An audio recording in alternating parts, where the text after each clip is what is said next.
Kebisingan. Kebisingan dapat didefinisikan sebagai bunyi yang tidak diinginkan. Kebisingan memberikan efek negatif bagi seseorang baik secara fisik maupun secara psikologi.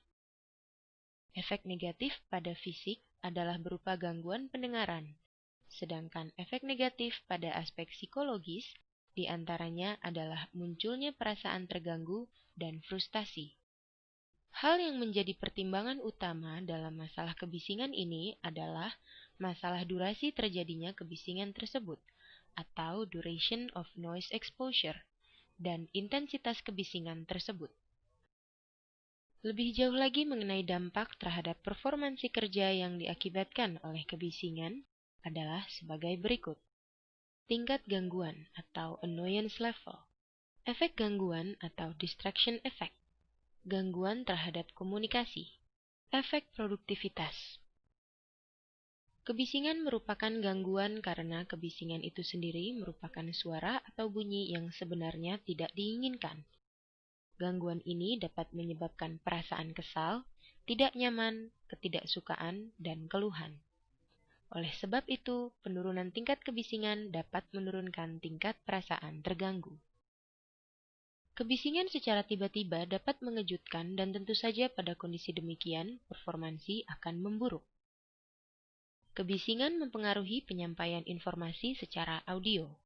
Pemahaman terhadap penyampaian suatu informasi secara lisan dilakukan oleh dua hal, yakni kerasnya suara dan tingkat kebisingan lingkungan. Lingkungan kerja yang mempunyai kebisingan yang tinggi menyebabkan sulitnya komunikasi antar pekerja secara verbal atau lisan.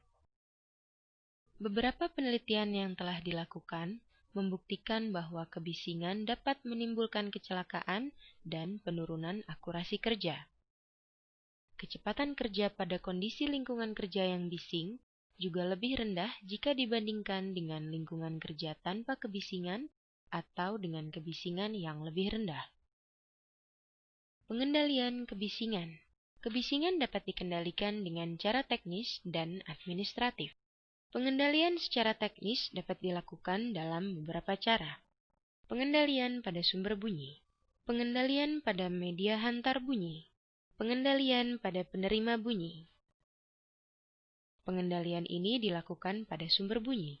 Beberapa cara yang dapat dilakukan diantaranya adalah dengan menggunakan bahan yang tidak beresonansi, menutup sumber bunyi dengan bahan yang dapat menyerap bunyi, dan sebagainya. Cara ini relatif mahal, namun merupakan cara yang efektif untuk mengurangi kebisingan. Cara yang dilakukan ini diantaranya dengan mengisolasi sumber bunyi dan menjauhkan pekerja dari sumber bunyi. Pengendalian ini merupakan langkah terakhir dalam pengendalian bunyi. Pengendalian ini adalah dengan memberikan alat perlindungan dengar pada pekerja, yakni berupa earplug atau earmuff. Earplug dapat mereduksi bunyi hingga 30 desibel, sedangkan earmuff dapat mereduksi bunyi hingga 50 desibel.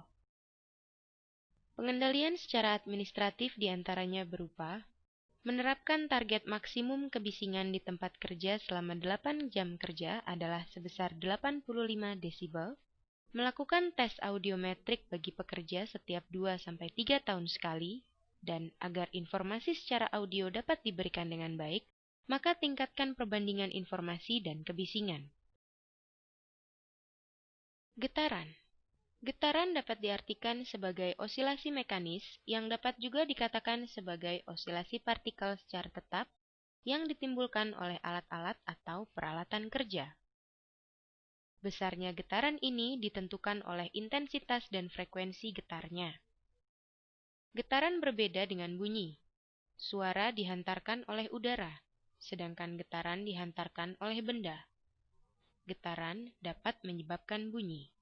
Getaran ini sampai ke tubuh dan menimbulkan akibat-akibat yang tidak diinginkan pada tubuh. Gangguan ini terjadi apabila frekuensi alami yang ada pada tubuh manusia beresonansi dengan frekuensi dari getaran mekanis. Beberapa jenis keluhan yang terjadi akibat getaran diantaranya sakit pada dada, sakit kepala, dan eye strain, sakit pada bagian perut atau abdominal pain, dan kesulitan pernapasan. Sedangkan pengaruh getaran terhadap performansi kerja diantaranya berupa penurunan konsentrasi kerja dan mempercepat datangnya kelelahan. Keamanan getaran di tempat kerja ini telah diatur dalam Keputusan Menteri Lingkungan Hidup Republik Indonesia pada tahun 1996. Selain itu, ISO juga telah memberikan standar baku mutu getaran di tempat kerja.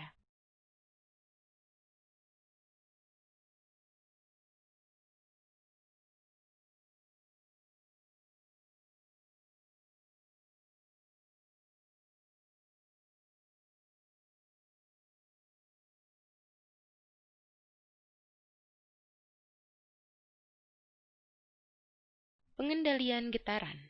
Pengendalian terhadap getaran dapat dilakukan dengan beberapa cara, di antaranya melakukan maintenance terhadap peralatan secara baik dan rutin, meletakkan peralatan di atas alas peredam getar, menggunakan bahan yang tidak menimbulkan getaran, modifikasi perlengkapan untuk mengurangi getaran, seperti penurunan kecepatan dan akselerasi, dan penggunaan peredam getaran pada alas duduk.